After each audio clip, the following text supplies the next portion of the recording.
Perkenalkan, nama saya Florentina Simaremare, NIM 2202010129. Mata kuliah Etika Profesi dan Tata Kelola Korporasi. Di sini saya akan menjelaskan UTS saya tentang pemahaman etika profesi dan tata kelola dari M2 sampai M6. Baiklah, pada M2 tentang pengantar etika profesi dan tata kelola, di mana etika sendiri adalah seperangkat prinsip yang dipegang erat oleh individu yang berkaitan dengan baik atau buruk, benar atau salah. Ada etika usaha intelektual yang dimana para ahli menyebut ada dua unsur dalam keyakinan etis, yaitu subjek dan predikat. Kemudian, dalam etika, ada tindakan manusia yang dimaksud di poin ini adalah tindakan manusia yang disengaja, yang memiliki makna etika bukan sekedar mengikuti aturan, tetapi memahami alasan moral di balik tindakan. Beberapa teori etika yang relevan dalam profesi ini meliputi egoisme, utilitarisme, deontologi, dan etika kebijakan. Yang menjadi tantangan utama dalam etika profesi akuntan mencakup tekanan untuk memanipulasi laporan keuangan, konflik kepentingan, dan menjaga integritas serta objektivitas di tengah tuntutan perusahaan.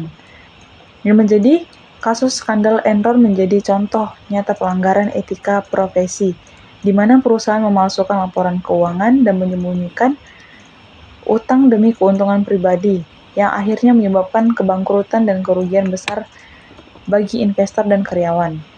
Kemudian pada M3, tentang teori etika dan penalaran moral, di mana pedoman moral yang mengarahkan akuntan untuk bertindak jujur, objektif, dan bertanggung jawab dalam menjalankan tugasnya. Yang menjadi pemahaman saya tentang profesi tentang ini bahwa profesi ini memiliki tanggung jawab besar terhadap kepentingan publik, sehingga pelanggaran etika dapat berdampak luas, tidak hanya bagi perusahaan tetapi masyarakat.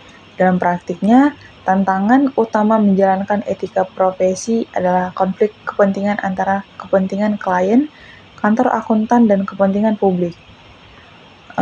Yang menjadi tekanan yang menjadi hal yang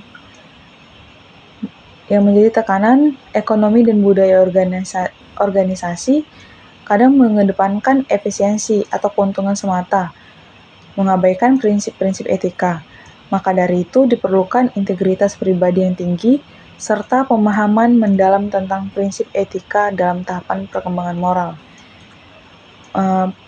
Pada tahap tertinggi yaitu post-konvensional, yang dimana seorang akuntan mampu mengambil keputusan berdasarkan nilai moral universal, meskipun bertentangan dengan tekanan lingkungan atau kelompok. Sebagai contoh kasusnya, Enron dan Arthur Andersen menjadi contoh nyata kegagalan etika yang menyebabkan pengabaian prinsip akuntan yang berujung pada manipulasi laporan keuangan dan hilangnya kepercayaan publik. Kemudian di sini sudah saya jelaskan.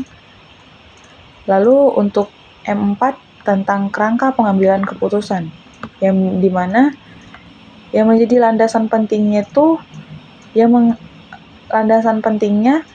mengatur perilaku profesional agar menjaga integritas, objektivitas, dan tanggung jawab kepada publik. Lalu, sebagai akuntan harus mampu membuat keputusan moral yang tepat dengan mengikuti kode etik dan standar profesi yang mengedepankan kepentingan masyarakat di atas kepentingan pribadi atau klien. Sebagai akuntan profesional, idealnya berada pada tingkat pasca konvensional, di mana keputusan diambil berdasarkan prinsip moral universal, bukan sekedar aturan atau tekanan eksternal. Lalu, yang menjadi tantangan utama yaitu konflik kepentingan antara menjaga kepentingan klien dan memenuhi tanggung jawab kepada publik. Di sini saya jelaskan tentang pengambilan keputusan etis yang memerlukan kemampuan moral yang berkembang, seperti yang dijelaskan pada teori perkembangan moral Colbert, yang memengaruhi akuntan mencapai tahapan penalaran moral tingkat tinggi untuk menolak ketekanan tidak etis. Lalu, di sini ada kasusnya. Selanjutnya untuk M5 tentang Kode Etik Profesional Akuntan Indonesia, di mana etika profesional akuntan adalah seperangkat prinsip dan aturan yang wajib dipatuhi oleh setiap akuntan dalam menjalankan tugasnya demi kepentingan publik. Ada 5 prinsip dasar etika yang harus dijunjung tinggi adalah integritas, kemudian objektivitas, lalu kompetensi dan kehati-hatian.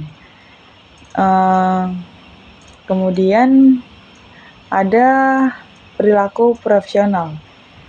Untuk menjaga kepatuhan prinsip-prinsip akuntan, diwajibkan menerapkan kerangka kerja konseptual, yang dimana proses mengidentifikasi, mengevaluasi, mengatasi ancaman terhadap etika seperti ancaman kepentingan pribadi, advokasi, kedekatan, intimidasi, dan taat pribadi.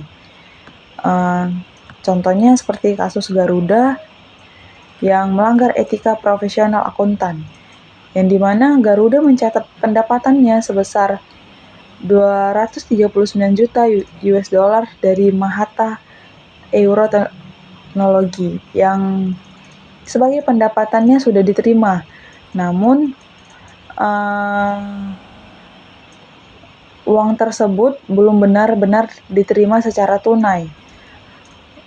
Pencatatannya melanggar prinsip akuntansi akrual yang diduga melibatkan keputusan direksi, yang akibatnya 2 komisaris menolak menandatangani laporan keuangan dan melaporkan kejanggalan ini ke OJK dan BI, yang dimana kena sanksi administrasi dijatuhkan kepada direksi dan auditor eksternalnya.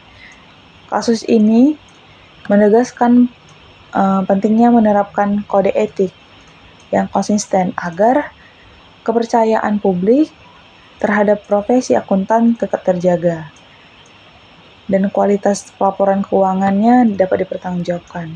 Kemudian pada M6, yang dimana ada tanggung jawab M6 tentang etika dalam pelaporan keuangan dan audit. Di sini dalam bab 4 buku Statements dijelaskan pengambilan keputusan etis yang bergantung pada professional judgment dan professional skeptis. Nah, jadi tantangan utamanya itu muncul saat kepentingan profesional berbenturan dengan dorongan komersial, terutama dalam pemberian jasa non-audit.